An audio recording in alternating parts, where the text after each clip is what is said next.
Assalamualaikum warahmatullahi wabarakatuh. Waalaikumsalam warahmatullahi wabarakatuh. Alhamdulillahirabbil alamin. Assalatu wassalamu ala asrofil anbiya'i wal mursalin Sayyidina wa maulana Muhammadin wa ala alihi wa sahbihi wa barik wa salim ajma'in. Faqala Allah ta'ala fil Qur'anil azim. A'udzu billahi samiil alim minasyaitonir rajim. Bismillahirrahmanirrahim.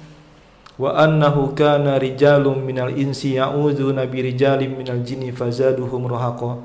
Shadaqallahul azim wa shadaqa rasuluhul karim wa nahnu ala dzalika minasyahidin wa syakirin amin. Ding sanak yang dirahmati oleh Allah, alhamdulillah berjumpa kembali kita dalam acara Pian Betakun Ulun Menjawab yang insyaallah pada malam hari ini tema kita adalah jin leluhur atau jin nasab, yang insya Allah pada malam hari ini kita kedatangan ustadz kita, guru kita, yaitu Ustadz Haji Ismail Akbar, yang insya Allah beliau pada malam hari ini akan menyampaikan tentang apa itu jin nasab dan harus seperti apa kita dalam kedepannya nanti. Kepada Ustadz Ismail Akbar kami persilahkan. Bismillahirrahmanirrahim. Assalamualaikum warahmatullahi wabarakatuh. Waalaikumsalam warahmatullahi wabarakatuh. Alhamdulillahilladzi arsala rasulahu bil huda wa dinil haqq. Asyhadu an la ilaha illallah wahdahu la syarikalah wa asyhadu anna Muhammadan abduhu wa rasuluhu la nabiyya ba'dah. Allahumma salli wa sallim wa barik ala sayyidina Muhammad wa ala ali sayyidina Muhammad kama sallaita wa sallamta ala sayyidina Ibrahim wa ala ali sayyidina Ibrahim fil alamin innaka Hamidum Majid. Qala Allah ta'ala fil Qur'anil Karim, a'udzu billahi minasy syaithanir rajim. Bismillahirrahmanirrahim. Wa nunazzilu minal Qur'ani ma huwa syifaa'u wa rahmatul lil mu'minin. Sadaqallahul azim. Ding sana pemirsa semua yang Allah muliakan, alhamdulillah pada kesempatan malam hari ini ulun bisa bersilaturahim ke wadah guru kita, Guru Yudi, yang insya Allah beliau ini adalah guru kita semua, yang beliau ini senantiasa mengajarkan kepada kita kebaikan-kebaikan insya Allah. Di antara kebaikan-kebaikan yang beliau sampaikan kepada kita, diajak oleh beliau kepada kita untuk senantiasa mengesahkan Allah Subhanahu wa Ta'ala. Begitu guru, insya Allah. Insya Allah, amin. Di antaranya dengan jalan kita meruqyah atau melakukan ruqyah pada diri kita ketika kita mengalami gangguan-gangguan ataupun mengalami hal-hal yang sifatnya tipu daya syaitan.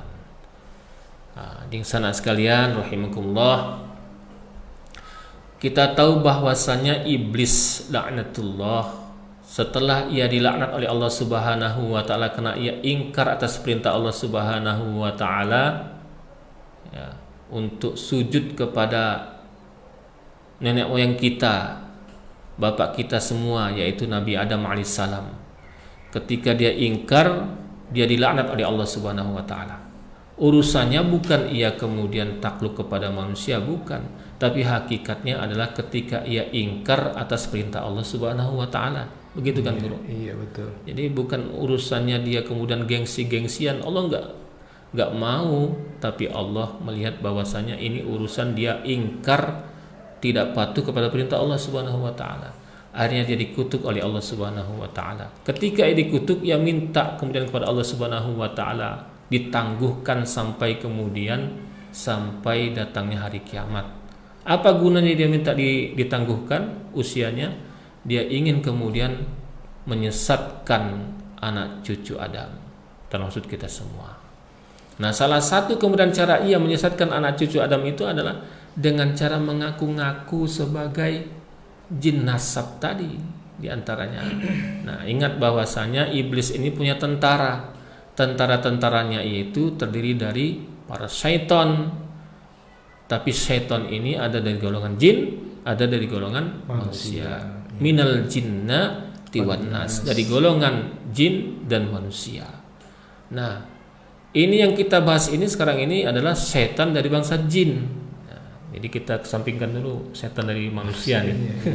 Tapi ada karena kita bahas juga itu tentang setan dari bangsa manusia, karena dia bisa berkolaborasi di antaranya dukun-dukun itu ya setan-setannya bangsa manusia. Antek-anteknya juga ya, yang dia bekerja sama dengan bangsa jin dan seterusnya.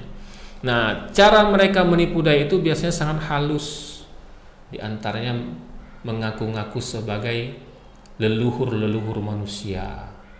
Leluhur manusia, atau apa istilahnya itu, arwah-arwah nenek moyang mereka, yang kemudian mereka ingin manusia itu mempercayai mereka, kemudian mereka bergantung kepada mereka.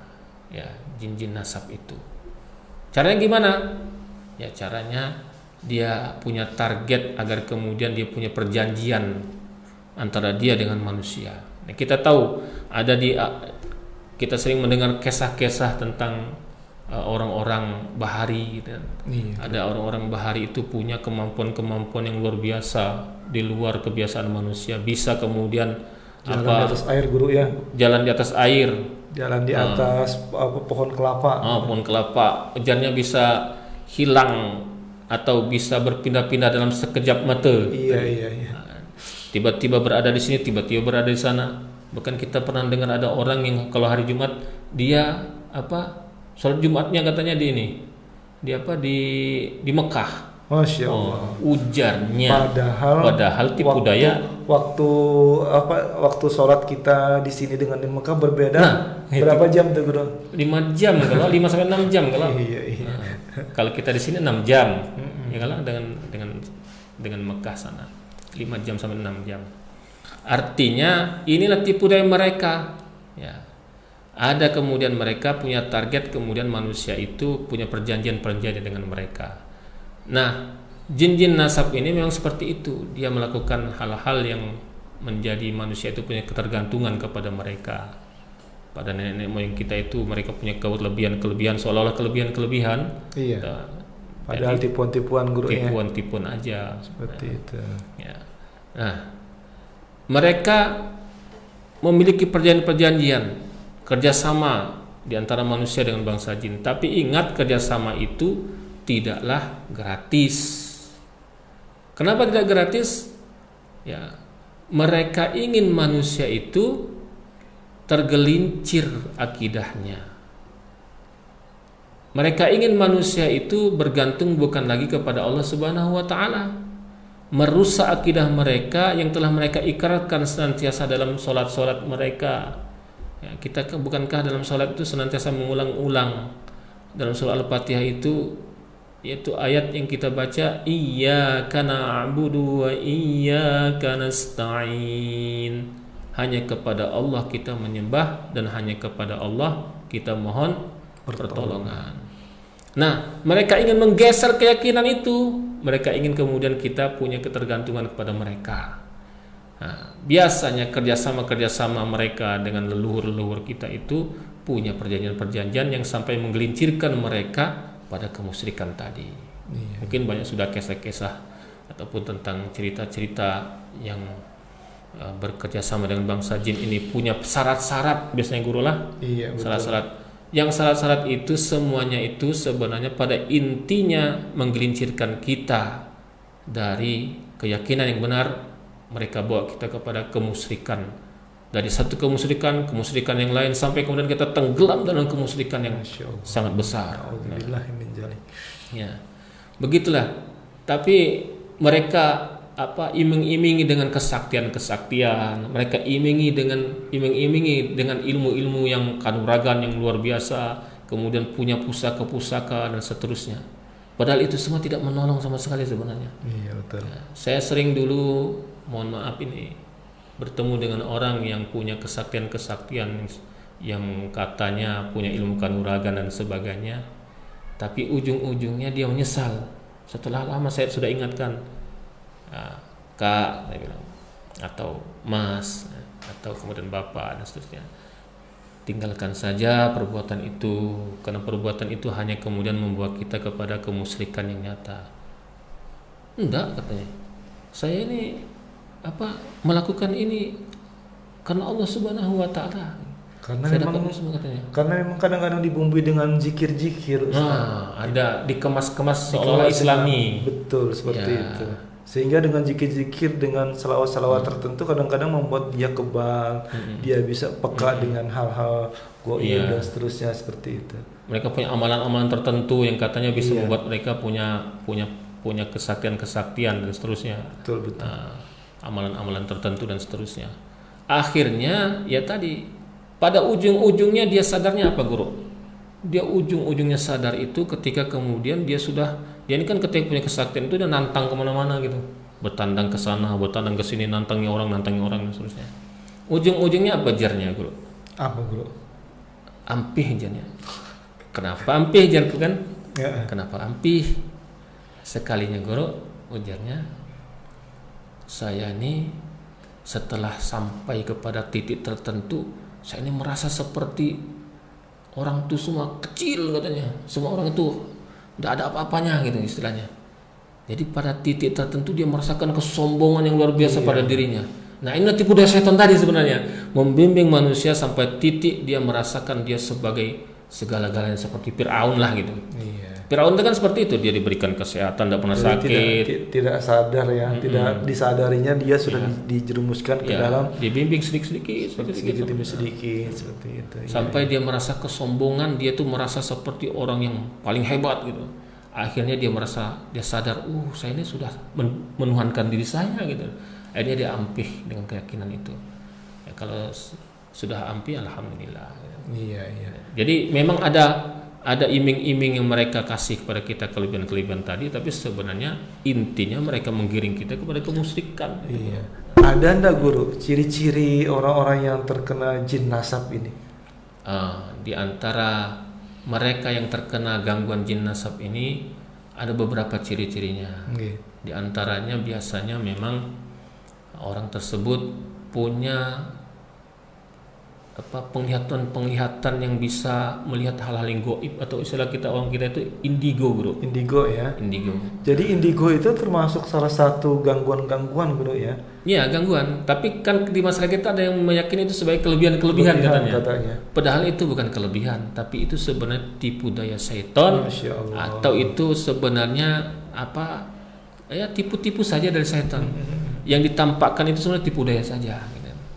Nah, jadi indigo itu sebenarnya tipu daya syaitan. Jadi matanya itu sudah terganggu.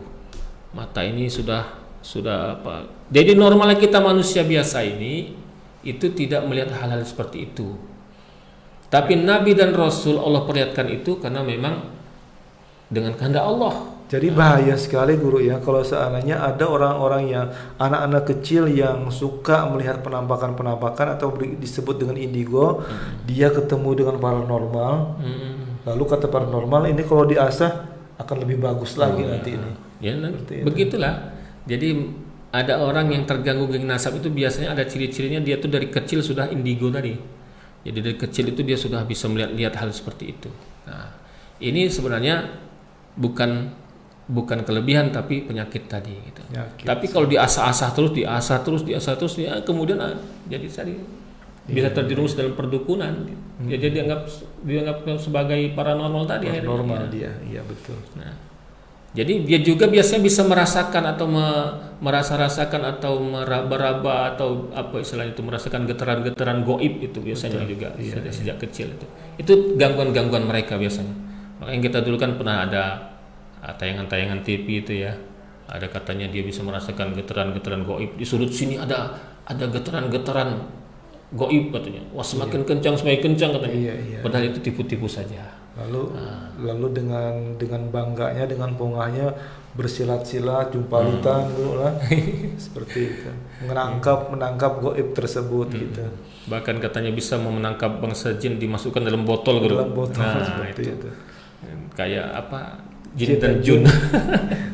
Atau bahari itu apa ngarannya itu, ada yang Aladin itulah. Iya, lampu Aladin. lampu Aladin sebagainya. Itu sebenarnya semua itu tidak ada seperti itu. Ya. Kemudian juga di antara ciri-ciri orang terganggu jin nasab itu biasanya dia punya tiba-tiba dia merasa seperti menjadi orang yang bisa mengobati orang tanpa dia mempelajarinya dan seterusnya.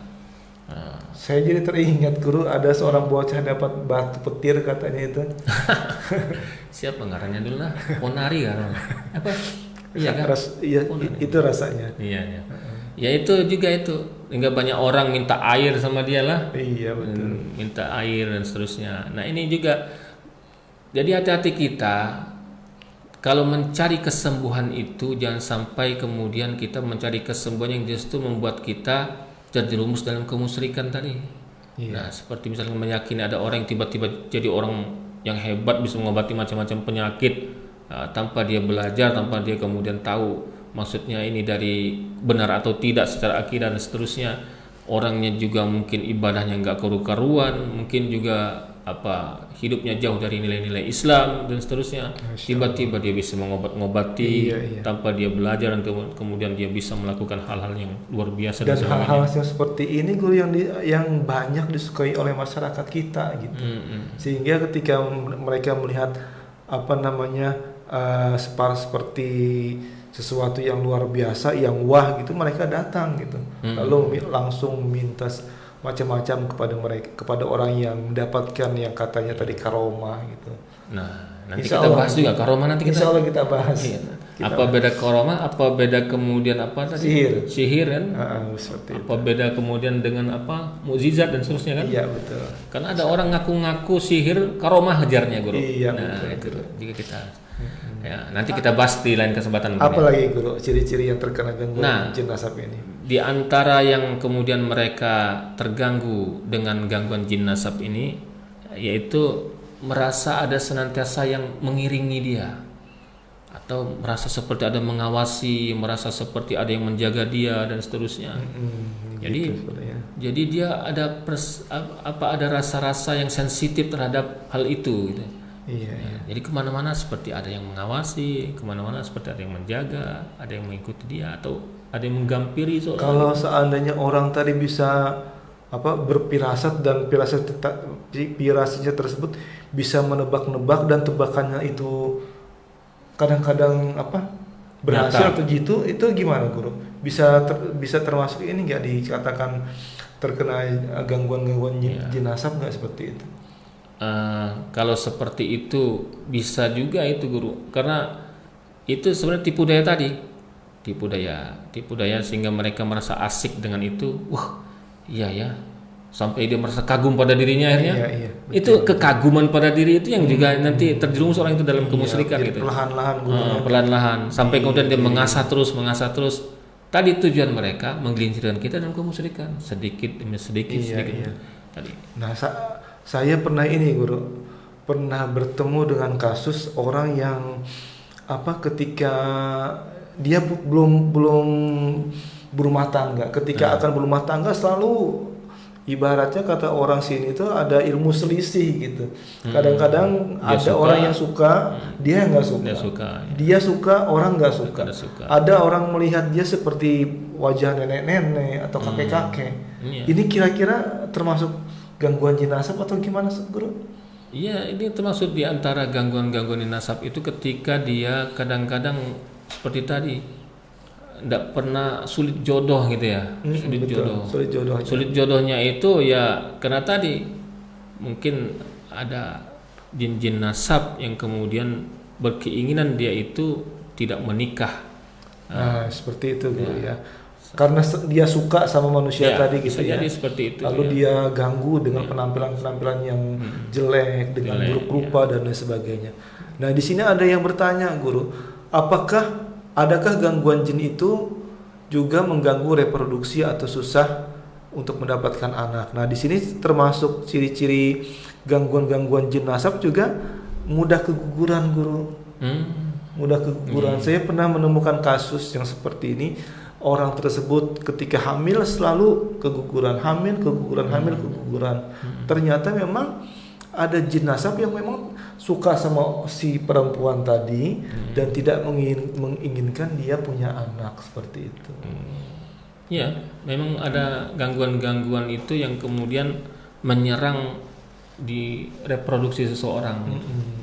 Jadi memungkinkan sekali guru ya. Memungkinkan sekali. Ya. Orang-orang yang suka keguguran tersebut itu berasal dari gangguan-gangguan jin. Iya, betul. Dan itu sudah kita banyak jumpai dalam saat kita meruqyah guru ya.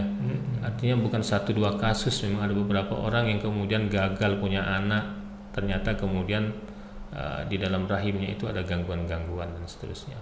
Sebagaimana juga mungkin pernah dijelaskan pada pertemuan kemarin guru ya, di yang kemarin ya. Iya. Ya, itu sudah bisa juga dilihat mungkin pada penjelasan guru Yudi pada pertemuan yang kemarin 2 hari atau 3 hari yang lalu guru.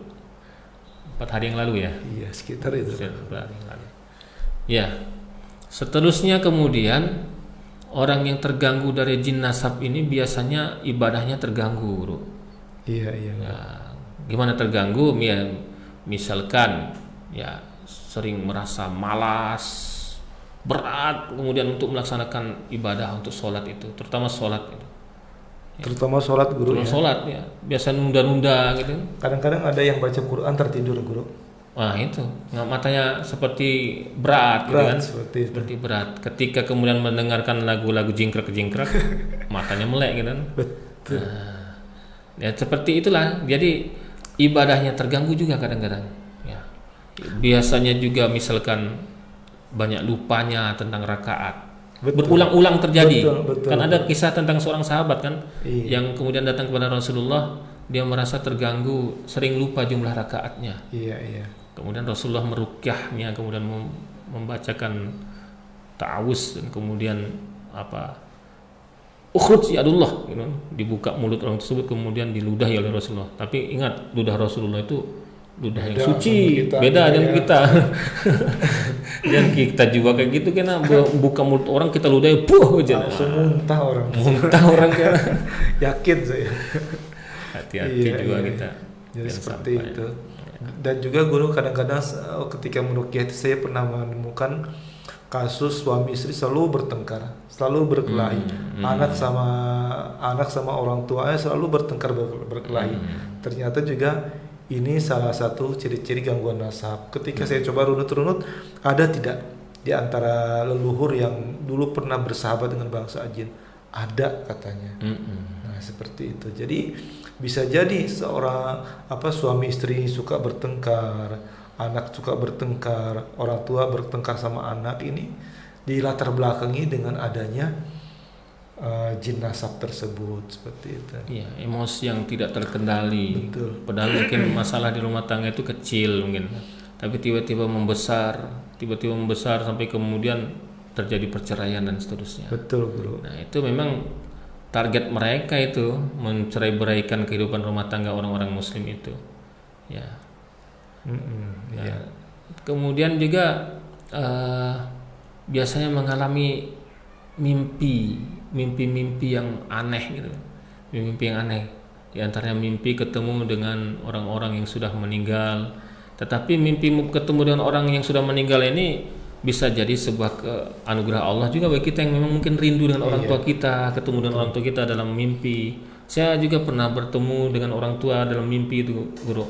Tapi saya senang karena rindu mungkin dengan orang tua. Gitu. Nah, yang dimaksud di sini mimpi ketemu dengan orang sudah meninggal itu membuat dia menjadi cemas, membuat dia menjadi takut, membuat dia kemudian seperti terhantu-hantui dengan mimpi buruk itu, bahkan mungkin dia seperti merasa ya terganggu lah dengan mimpinya itu. Karena mimpi buruk itu pasti dari setan gitu kan. Betul. Mimpi yang kemudian menyenangkan bagi kita, mimpi yang kalau mimpi indah, orang tersebut mimpi dipatuk ular gimana, Guru? Kata ada berkembang di masyarakat sekitar, kalau mimpi dipatuk ular itu mimpi akan dapat jodoh katanya. Itu enggak seperti itu kayaknya, Guru. Kalau dipatuk ular kemudian ketemu jodoh, wah ini. Iya.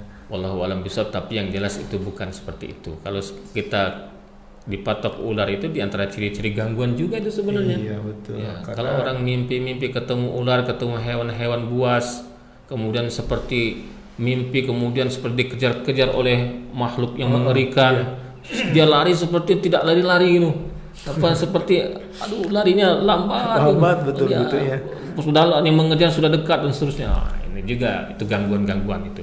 Atau mimpi seperti jatuh dari tempat yang tinggi, kemudian mengecil dan seterusnya. Nah, itu biasanya juga gangguan-gangguan. Dulu guru saya waktu kecil tuh sering mimpi jatuh dari ketinggian. Baru terkelap sedikit, terkelap sebentar, langsung kaget gitu. Allah alam apakah itu merupakan gangguan jin nasab, karena memang di keturunan kami itu guru ada jin nasab. Pernah suatu hari saya datang ke rumah kakak gitu, kakak kandung. Beliau sakit itu sakit kaki, panas kakinya. Kata saya tanya sudah ke dokter atau belum? Sudah katanya, paling dikasih obat aja, tapi masih sakit gitu. Nah, kalau seperti itu coba saya ruqyah. Begitu di ruqyah, baru baca surah Al-Fatihah itu sudah merangkak kayak apa? Kayak buaya. Langsung dia nyumpah, guru, kurang ajar ikam ini katanya. Berani betul sama pedatuan, ketulahan nih. Lalu saya bilang, kamu bukan apa datuk saya, bukan leluhur saya, ruh leluhur saya, datuk saya. Ketika dia sudah meninggal, akan dikembalikan kepada Allah dan akan ditempatkan oleh Allah di tempat di suatu tempat sesuai dengan amal ibadahnya. Tidak akan bisa gentayangan, tidak akan bisa masuk ke dalam tubuh orang lain seperti itu. Marah dia, guru. Tapi saya terus bacakan Al-Quran, Al-Quran, ujung-ujungnya apa? Ampun, betul aku jin, katanya seperti itu, guru. Jadi inilah tipuan-tipuan syaitan, tipuan-tipuan jin. Nah, guru, kira-kira nih orang yang terkena jin nasab, jin leluhur ini bisa disembuhkan nggak dengan cara metode ruqyah syariah ini? Iya. Jadi memang gangguan-gangguan jin nasab ini bisa disembuhkan insya Allah. Insya Allah ketika kemudian orang yang terkena gangguan-gangguan jin nasab itu, yang pertama dia merubah keyakinannya dari yakin kepada mereka jin nasab itu dengan meninggalkan keyakinan itu. Gitu ya. Jadi kalau seandainya memang masih ada keyakinan itu, misalkan kalau jin-jin nasab yang dari bangsa-bangsa buaya tadi, ngaku-ngaku buaya tadi, biasanya kan ada perintah untuk melarung-larung sesaji kan, di sungai itu. Sering saya pernah melihat itu. Nenek-nenek saya sering melakukan hal seperti itu. Larung-larung sesaji. Betul. Kemudian kadang-kadang setiap malam Jumat, malam Selasa siapkan kopi pahit, kopi manis, seperti itu, guru. Ada sesaji-sesaji lah yang diberikan kepada mereka pada acara-acara tertentu, pernikahan kah, kemudian hitanan kah atau apa dan sebagainya. Biasanya ada ritual-ritual untuk memberikan sesaji kepada mereka. Kalau tidak diberi, mereka diganggu dengan rasa sakit. Biasanya ada yang kesarungan, ada yang kemudian seperti kesurupan, ada yang kemudian mereka yang seperti kesakitan dan seterusnya di antara keluarga-keluarga mereka. Nah, ini sebenarnya tipu daya jin yang mereka lakukan. Jadi kalau diperintahkan untuk melarungkan saji, tinggalkan larungan saji tersebut. Kemudian diperintahkan untuk kemudian memandi-mandikan benda-benda keramat mereka, misalkan seperti kelambu-kelambu mereka yang biasanya saya pernah itu meruqyah orang yang terkena gangguan seperti yang jin nasab yang buaya tadi. Ada kelambu-kelambu, guru, kelambu kuning mereka. Gitu, guru ya. Ya, itu harus dimusnahkan benda itu kalau mau dimusnahkan kalau dia sudah yakin dengan sungguh-sungguh harus dimusnahkan. Atau ada pedupaan itu, pedupaan mereka untuk intinya memang alat-alat yang pernah dijadikan alat ritual, guru ya. Atau diyakini punya kekuatan-kekuatan mereka, tempat tinggal mereka dan seterusnya, itu juga harus dimusnahkan. Jadi yang pertama tentu bertobat kepada Allah Subhanahu wa taala. Mungkin kita karena ketidaktahuan kita tergelincir dengan perbuatan-perbuatan syirik tadi. Kita bertobat kepada Allah Subhanahu wa taala dengan sungguh-sungguh, dengan taubatan nasuha. Taubatan nasuha. Jadi sama sekali tidak meyakininya, meninggalkannya, kembali kepada keyakinan kepada Allah Subhanahu wa taala. Kemudian tadi yang kedua, memusnahkan benda-benda keramat tadi. Sayang, guru. Pernah ulun, guru. Pernah ulun itu kan ada orang yang meyakini tombaknya itu setiap malam tertentu dimandiin. Iya. Jadi kalau dia tidak melakukan ritual pemandian benda pusaka itu gatal-gatal kulitnya, Guru. Masya Allah. Nah, kalau sudah mau sembuh, ujarnya memandikan benda pusaka itu kan air benda pusaka yang sudah dimandikan itu yang dioles-olesan sembuh jadinya. Oh, gitu, Guru. Jadi benda-benda itu memang seperti itu, mereka ingin agung-agungkan, mereka ingin kemudian seperti disembah-sembah oleh manusia dan seterusnya. Bukan, ya intinya manusia meninggalkan keyakinan kepada Allah Subhanahu wa taala, berpindah pada keyakinan kepada mereka. Intinya mensekutukan Allah. Mensekutukan Allah. Iya. Musyrik gitu kan. Dengan benda-benda pusaka tadi. Kemudian tentunya selanjutnya ketika kita akan melepaskan diri dari keyakinan itu, harus ada ikrar yang disebutkan. Jadi ikrarkan bahwasanya saya berlepas diri dari keyakinan ini. Saya kembali kepada Allah Subhanahu wa taala. Karena dulu mungkin leluhur kita, nenek moyang kita itu melakukan perjanjian. Ada perjanjian-perjanjian yang dibuat. Perjanjian-perjanjian yang dibuat di antara manusia dengan bangsa jin itu, yang kemudian perjanjian itu akan mereka teruskan pada turunan-turunan mereka. Maka sebagai keturunan yang kemudian akan terganggu dengan jin nasab ini, dia harus memutus perjanjian itu, dia harus memutus keyakinan itu dengan mengikrarkannya. Biasanya gitu, Guru ya. Biasanya kita kalau kemudian meruqyah orang yang punya jin nasab itu, kita tuntun dia untuk mengikrarkan pemutusan janji-janji itu. Dan memang, Guru ya, ketika saya amati, sebelum kita mengajak mereka berikrar dengan mengajak mereka berikrar, itu perbedaan ruqyahnya sangat tajam, sangat luar biasa sekali. Artinya ketika mereka bereaksi, reaksinya tidak sefrontal ketika mereka tidak berikrar. Iya, betul. Saya merasakan seperti itu, Guru. Jadi memang harus dimulai dengan ikrar tadi. Ikrar ini sebagai penguat bahwasanya kita sudah meninggalkan apa yang menjadi keyakinan yang kita yang salah tadi. Leluhur kita seperti tadi. Jadi kita tinggalkan semua itu. Baru kemudian kita melakukan ruqyah. Itu lebih efektif biasanya. Kita lakukan ruqyah, dan ingat bahwasanya yang meruqyah ini membimbing dia untuk kemudian terlepas dari gangguan-gangguan tadi, tentunya dengan kehendak Allah Subhanahu wa taala, dengan bantuan Allah Subhanahu wa taala, dengan kehendak Allah Subhanahu wa taala. Jadi orang-orang yang meruqyah itu sebenarnya mereka hanya sebagai stimulan saja, sebagai penguat saja. Tetapi hakikatnya adalah pada dirinya sendiri untuk kembali kepada Allah Subhanahu wa taala. Makanya biasanya kita kan ketika meruqyah orang itu, kita tuntun dia untuk kemudian kembali kepada Allah Subhanahu wa taala dengan sungguh-sungguh, menjaga ibadahnya, kemudian melakukan hal-hal yang bisa mendekatkan dia kepada Allah Subhanahu wa taala dengan sungguh-sungguh. Iya, betul. Ini dia tidak boleh menduakan lagi Allah Subhanahu wa taala. Jadi tidak boleh kalau ada orang terkena gangguan jin nasab ini, dia setengah-setengah, Guru. Dia antara yakin dengan Allah tapi masih yakin dengan benda-benda pusaka tadi, masih yakin dengan jin nasab tadi, masih yakin, kemudian takut, punya ketakutan yang berlebihan pada mereka dan sebagainya. Nah, tidak boleh. Jadi harus totalitas. Ya. Harus totalitas. Baik, alhamdulillah. Mungkin itu sekalian menjawab pertanyaan-pertanyaan yang tadi ada juga bertanya seperti betul. Nah, Guru, ada pertanyaan yang mungkin sebagai penutup dari acara kita ini. Ada yang meruqyah katanya, tetapi si peruqyah tadi menggunakan mediasinya istrinya sendiri, lalu begitu dia meruqyah, istrinya kesurupan dan menginformasikan bahwa di tubuh si A ini ada gangguan-gangguan jin. Apakah ruqyahnya itu termasuk ruqyah syariah atau gimana, Guru? Mengadakan mediasi orang lain? Ya, selama yang kita pahami, dalam ruqyah itu tidak boleh ada kezoliman. Ketika kemudian ada orang yang dirasuk-rasuki menjadi mediasi untuk kemudian dia berdialog atau dia melakukan proses ruqyah tadi, itu kan suatu kezaliman. Orang yang dirasuki oleh jin itu suatu kezaliman. Tidak boleh. Tidak boleh. Sama sekali tidak boleh kita memanggil-manggil bangsa jin kemudian merasuki seseorang untuk kemudian ditanya-tanya dan seterusnya. Hatta dia mengaku sebagai jin muslim, membantu dia dan sebagainya, tidak boleh sama sekali. Karena kalau seperti itu sama aja dia menyekutukan Allah dalam perbuatan dia seperti itu. Tidak boleh. Artinya antara kita dan bangsa jin itu sudah ada batas-batas yang tidak boleh kita langgar. Kita tidak boleh mengganggu mereka, tidak boleh kemudian memanfaatkan mereka, mereka pun tidak boleh mengganggu kita dan memanfaatkan kita, gitu kan.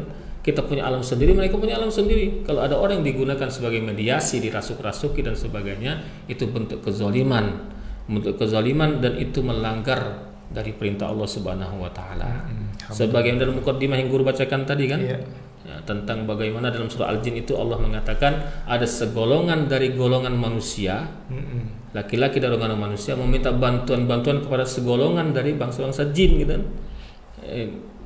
Karena sesungguhnya mereka tuh hanya menambah keburukan-keburukan pada mereka, kemudaratan pada mereka, bukan kebaikan-kebaikan. Surah Al-Jin ayat 6 tadi guru ya. Ya itu mungkin guru kalau berkenaan dengan mediasi tadi. Tidak boleh seperti itu, ada orang dirasuk-rasuki kemudian ditanya-tanya dan sebagainya. Begitu juga ketika meruqyah, kita dialog-dialog dengan jin itu kan bukan berarti kita minta bantuan sama mereka. Betul. Tapi kita hanya mencari-cari istilahnya itu informasi, tapi tidak kita percaya informasi mereka, hanya kemudian sebagai penguat saja. Tapi kalau seandainya memang benar ya diambil, kalau tidak boleh sama sekali kita pakai. Betul. Ya. Baik, terima kasih banyak nih Pak Ustadz atau guru kita, Guru Ismail Akbar yang sudah memberikan pencerahan kepada kita. Kapan-kapan nanti diundang lagi Ustadz ya. Insya Allah. Karena banyak nih Ustadz, ada beberapa puluh orang nih yang menonton tayangan kita ini. Alhamdulillah gitu. Semoga bermanfaat. Dan juga banyak pertanyaan-pertanyaan yang mungkin nanti pertanyaan ini kita akan rangkum dan akan kita jadikan materi Ustadz. Amin. Materi untuk dialog atau acara selanjutnya. Jamaah di sana yang dirahmati oleh Allah, inilah yang disampaikan oleh Guru Ismail Akbar berkenaan dengan jin nasab atau jin leluhur, yang ternyata jin nasab tersebut kalau kita tidak putuskan akan membawa akibat yang tidak baik kepada diri kita, kepada keluarga kita dan anak keturunan kita nantinya. Kenapa?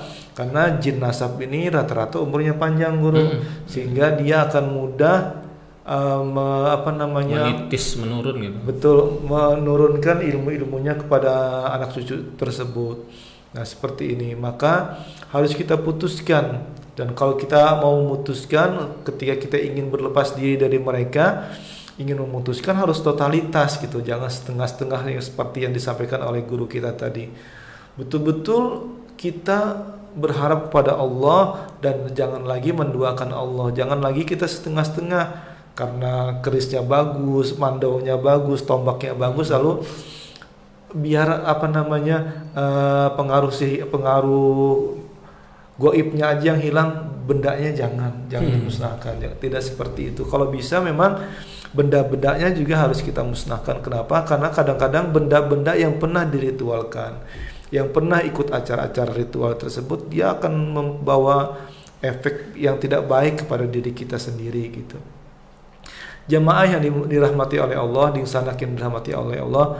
Demikian kajian kita pada malam hari ini, mudah-mudahan bermanfaat dan insya Allah kita akan ketemu lagi dalam satu pekan ke depan dan di tema yang berbeda lagi, dan mudah-mudahan nanti kita akan mencari tema-tema yang bisa menambah wawasan kita lebih jauh terhadap kemusyrikan dan beriman kepada Allah Subhanahu wa taala.